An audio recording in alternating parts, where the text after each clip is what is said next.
Welcome, I'm Millicent Walker. Tonight, Nigerian army authorities confirm raid on United Nations building in Maiduguri, says it acted on tip-off about planned attacks on military locations by Boko Haram terrorists. Acting President Professor Yemi Osinbajo inaugurates panel to investigate alleged rights abuse and extrajudicial killings by Nigerian soldiers. Pro- and anti-Buhari protesters clash in Abuja as police quell breakdown of law and order. Kenyan President Uhuru Kenyatta is re-elected as president even as opposition parties reject the result, describing it as fraud. On business news tonight, Securities and Exchange Commission to investigate ownership of shares in the capital market. On sports news tonight, Lindsay Lindley and Toby Amuson crash out of the women's 100 meters hurdles at the 2017 IAAF World Championship in London. And from Abuja, PDP extends olive branch to ousted National Chairman Ali Modu Sheriff ahead of its national convention on Saturday.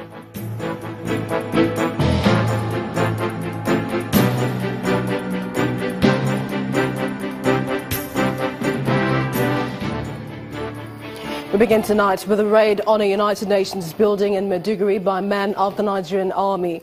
Although the army authorities claim they are not aware the building belongs to the United Nations, they say the raid was successfully carried out on at least 30 other buildings in the area. A statement from the Lafia Dole Theatre Commander, Lieutenant Colonel Kingsley Samuel, explains that the search was necessitated by the fact that Boko Haram terrorists changed tactics and resorted to targeting military locations.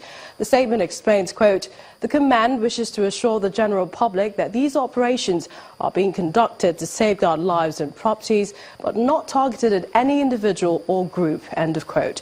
The United Nations had earlier expressed worries over the search of its building without reason.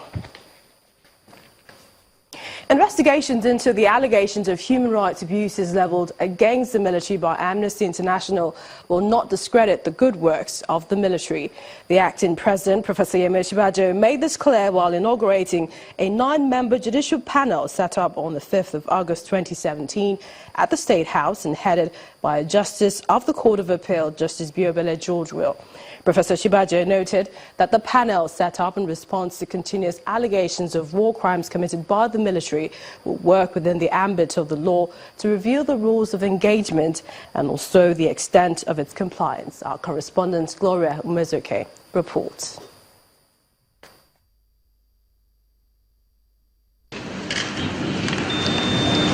As part of continued efforts kick-started by President Muhammadu Buhari, who directed the conduct of an internal inquiry into allegations of rights abuses by the Nigerian military, the acting president, Professor Yemi Osinbajo, set up this 9-member panel. I hereby, therefore, officially inaugurate this presidential investigation panel. Amnesty International had, in a report released in 2015, accused the military of human rights abuses, excessive force and extrajudicial killings of terrorists in the northeast, as well as members of the indigenous people of Biafra in the southeast. The start of this meeting, The 9-member judicial panel is inaugurated, and its primary purpose is to review compliance of the Nigerian military with human rights obligations against the backdrop of allegations by Amnesty International. Failure to examine some of these allegations will also leave those who may have been victims of such abuses without any recourse to justice. And if history has taught us anything, it is that it is the failure of justice or our system of justice to adequately respond to crises that I'd like to use this opportunity to assure the armed forces and all of our uniformed forces that exercises such as this should be regular and would be regular and must not be seen as a witch hunt or in any way to denigrate the very great work that the armed forces and uniformed forces are doing all over the country. Meanwhile, the chairman of the panel vows that the group will work judiciously with the overriding principle of objectivity. We call on all those persons and or institutions affected or interested in one way or the other in any of the elaborate terms of reference given to us to seize this great and unique opportunity to present their grievances or cases or allegations or defenses to enable us carry out very thorough review and investigations in line with our mandate to enable us arrive at findings of fact based on verifiable evidence only. As Nigerians await the outcome of investigations into the allegations, the committee has 90 days within which it should submit its report. Gloria Umezuke, Channels Television News. And as protests over President Buhari's absence enters day 5, two rival groups of protesters have confronted each other on the streets of the Federal Capital Territory. It took the intervention of the police to prevent a full-scale clash between the two groups. The Concerned Nigerians group, which is asking the president to either return to the country or resign, had earlier assembled at the Unity Fountain when a reinforcement of the rival pro-Buhari group arrived at the scene, approaching them before security officials stepped in. Our correspondent Amaka Okafo has the rest of the story. The protest questioning the absence of President Muhammadu Buhari, led by entertainer Mr. Charlie Boy, has entered its 5th day, while another protest by a pro-Buhari group led by the Center for Justice and Unity, showing solidarity for the president, is in its 2nd day. President Buhari is not dead yet. Day 5 of the protest almost takes an ugly turn when a reinforcement crowd from the pro-Buhari anti-corruption group arrived, attempting to approach the concerned Nigerian demonstrators, but for the intervention of security operatives. The concerned Nigerian group continued their chant of resume or resign to the president. The pro-Buhari group sings songs of solidarity. For the resume or resign campaign, it is time for the Senate to investigate the health status of the president. We ask the National Assembly, instead of them attacking us, instead of them responding to us, that they should do the needful as the seat of wisdom of this nation to pass a motion asking the Federal Executive Council to set up a medical panel to look into the health of Mr. President, rather than them attacking us. On Wednesday, the 9th of August, the 3rd day of the demonstration, Senate spokesman Senator Aliyu Abdullahi described the protest as cheap publicity, a position supported by the pro-Buhari campaigners led by the Center for Justice and Unity. These people who are calling for president to come or resign, where lies the basis of the argument? So it now goes to show that these are disgruntled elements, those who want to bring Nigeria into nullity. Both groups have vowed to continue to sit out. On the one hand, the concerned Nigerian group insists they will not back down until there is a full disclosure of the president's health, whilst the group led by the Center for Justice and Unity pledged to campaign in support of President Buhari's anti-corruption fight. Amaka Okafo, Channels Television News. The Minister of Interior, General Abdurrahman Dambazao, has cautioned Nigerians on hate speeches. Speaking at a news conference in Abuja, he reiterated the federal government's zero tolerance for inciting comments and also threatened to sanction those who continue to make comments that are not in the interest of peace.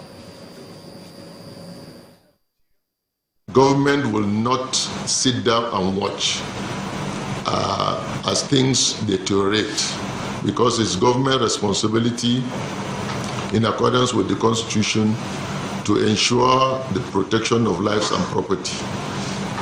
Chapter 2 of the Constitution is very, very clear as to what the purpose of government is. Security and welfare of the people. And nobody should sit down under the guise of exercising his rights of freedom of speech and also use it to abuse the rights of others.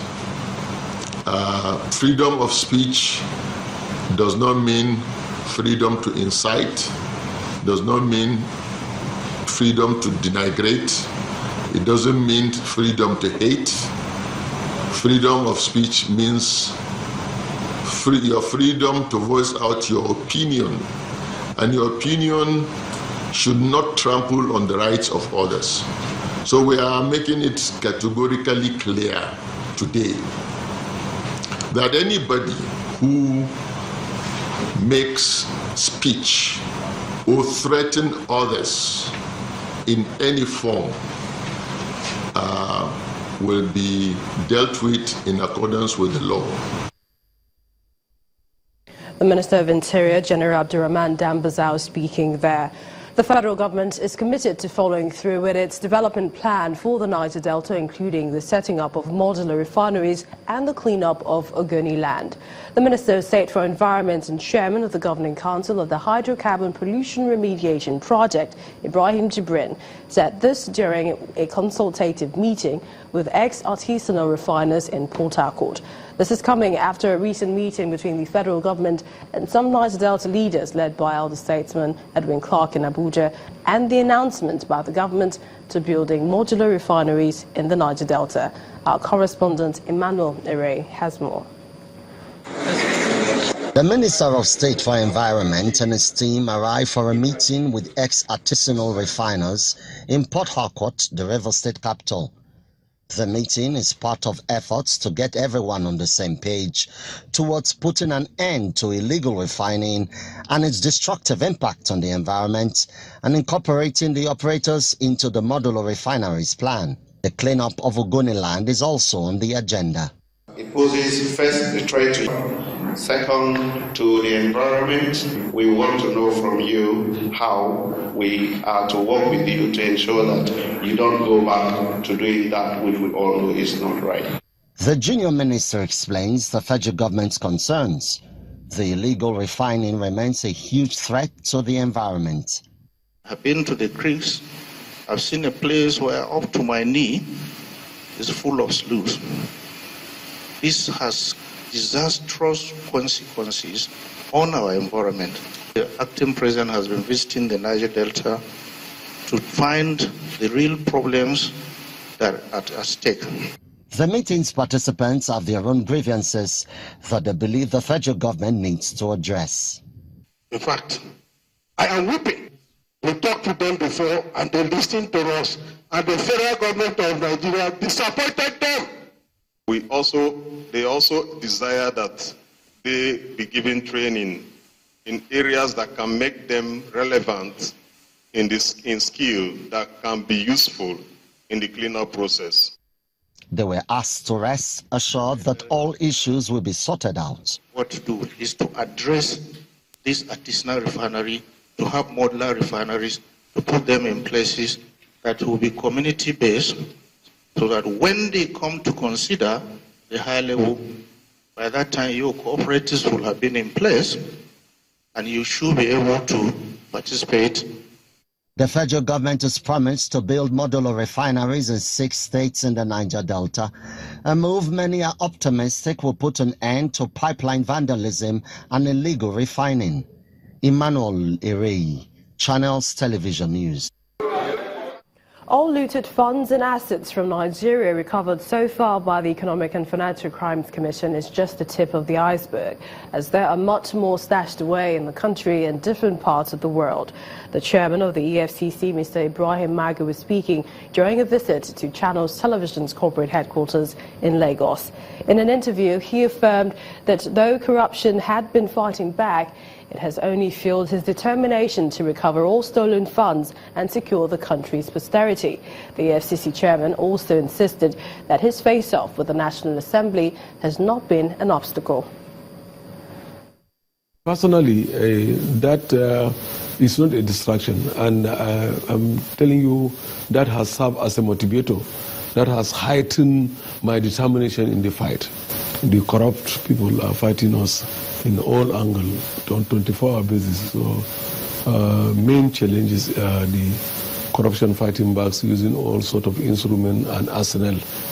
But we are trying our best. It has also heightened our commitment, our determination in the fight against corruption. We are not the only agency involved in fighting corruption. So I want to appeal to other law enforcement agencies who are also charged in fighting corruption to put more effort. That there should be more determination and assist its supporters in the fight against corruption. But I'm telling you, what we have discovered is not unusual, and it's the tip of the iceberg. In part two, after the break, stranded commuters and other road users cry out over hardship experienced on damaged Eleme Bridge in Rivers State. Please stay with us.